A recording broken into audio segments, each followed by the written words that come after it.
diákok, ma ízesített popcornokat fogunk kóstolni, hogy nektek ne kelljen. Oh my pop, oh my pop. Igen, már kitalálhattátok, hogy ezek az Oh my pop termékei. A videó végén írd le kommentbe, hogy neked melyik a legszimpibb íz, amit te is kipróbálnád, bro. Na de vessük is bele magunkat, mert igencsak sok van belőlük. Az első választásom nem más, mint ez a csokoládé ízű, a Heavenly Dark Cocoa. Amúgy én szerintem az összesnek a dizájnja iszonyatosan aranyos és nagyon vagány, az ízüket pedig majd most meglátjuk. Wow! Nagyon sötét. Na mindjárt kiveszek egyet. Azt a 7 meg a 8-át. Nagyon-nagyon jól néz ki. Ez extra csokis és nagyon-nagyon finom. Tudod, nem az a gagyi csoki íz. Ropog. Annyit kell tudnotok róla, hogy ezt szárazon pattogatják, mindenféle zsíradék hozzáadása nélkül, és nincsenek benne transzsírok sem. Nézzük a kövét. Édes után egy kis sós, méghozzá a fokhagymás és tejfölös ízű. Ez az egyik kedvencem chipsbe. Mellesleg amúgy a honlapjukon chipset is tudtok vásárolni. Na, ezt már látni fogjátok, mert itt ez már világosabb színű. Na nézzük.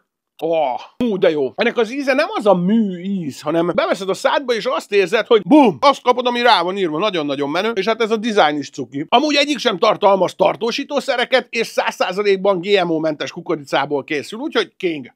Hagyok belőle Ádinak is. Sós tojás sárga ízű. Hát nem tudom, hogy az milyen lehet. Sózott tojás sárgája. Hát de gyönyörű színe van. Az illata is nagyon jó. Eddig talán ez a legolyanabb, ami a legszokatlanabb íz számomra, de nagyon-nagyon-nagyon bejön. Ez nem a megszokott, ez jó. Azt mondták, hogy ez fog nekem a legjobban ízleni, ez a barbecue ízű. Hát nézzük, az illata nagyon-nagyon jó. Atyahék! Ez egy kicsit csípős, mint egy ilyen nagyon király otthoni barbecue szósz nyomnál. Ezt simán el tudom képzelni akár ilyen töredíszítő elemnek, tudod, amit meg tudsz enni. Ez nagyon baró, ez is top. Klasszikus íz, nem más, mint a karamellás popcorn, ilyet már szerintem mindenki evett. Ádi amúgy ezt imádja a legjobban. De gyönyörű színe van. Nagyon-nagyon szép. Nem az a ruppótlan íz, érted? Hanem menő. Tényleg jó. Ropog, mindegyik szem tök minőségi. Tényleg fai nem az, amit gyerekkoromban én megszoktam, hogy ez az előre legyártott popcorn, tudod, ilyen szottyat, nem, ez tök ropogós. Egyenletes, vékony bevonat van rajta az íz tekintetében, úgyhogy ez is tök jó. Nem top különleges íz, mert ugye ez átlagos íz, de nagyon jó ez is. Klasszik, és szerintem sokan szeretik a sajtosat. Ultimate Baked Cheese. Ennek is nagyon jó illata van. És az íz? Wow. Talán ez a legvisszafogottabb. Az összes többi ilyen nagyon erőteljes, olyan ízvilág, ami csak így bum behatol. Ez a sajtos olyan lightosabb sajtos, de abszolút érzed rajta, hogy király és sajtos, de nem annyira sajtos. És akkor most ide jöhet egy sajtos számláló, érted? Flaming Barbecue Curry, ez egy ilyen curry ízű, de hát ugye az angol nevében benne van, hogy ilyen barbecue-s is, úgyhogy kivi leszek. Ez a curry íz egyből megcsap. Ezek kis gyönyörű színűek. Azt a mindenit. Ez meg olyan, mint egy csirkeszárnyat ennék. Azt a mindenit, ez tényleg flaming, bele is izzadt a böcsém. Tudjátok, én nem bírom az erőset, ez jó. És egy kis oroszlán van rajta. Ez tényleg kemény. És hát utoljára hagytam az umami tomató ketchupot. Umami ketchup ízű. Ezen is vagány, ez a büszke kakas. Büszke kakas! Tényleg ketchupos chips illata van. Na ez baró. Na ezt is el tudnám képzelni egy olyan kajakombóhoz, hogy mit tudom én, egy grilltál, és akkor csak így meglepibe oda tenni ezt, tudod, hogy és amúgy kóstold meg, van ez a popcorn hozzá, és tudod, senki nem számít rá, hogy milyen íz. Umami ketchup!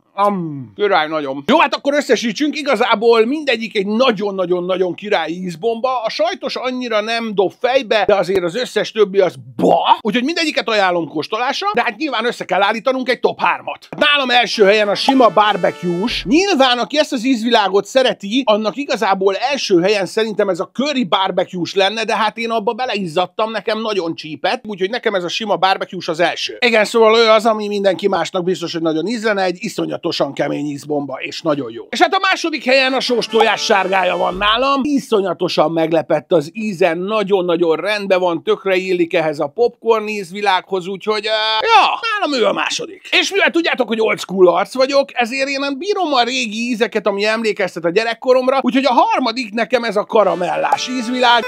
Hát igen, én old school arc vagyok, úgyhogy nekem ez a top 3-am. Hogyha szeretnétek kipróbálni ezeket a király popcornokat, vagy akár a chipseiket, akkor menjetek föl a popupsnacks.hu-ra, és rendeljetek. Ja igen, és az árakat elfelejtettem mondani, a popcornok ára 9,90 per darab. De higgyétek el, iszonyat brutál ízbomba, és tényleg minőségi cucc. Teskák, ennyi volt már a kóstolás, írjátok le, hogy legközelebb mit kóstoljunk, én Bürgés Tomi voltam, és ne felejtsetek el bekövetni, na csá! Oh my pop, oh popcorn, ízesített popcorn.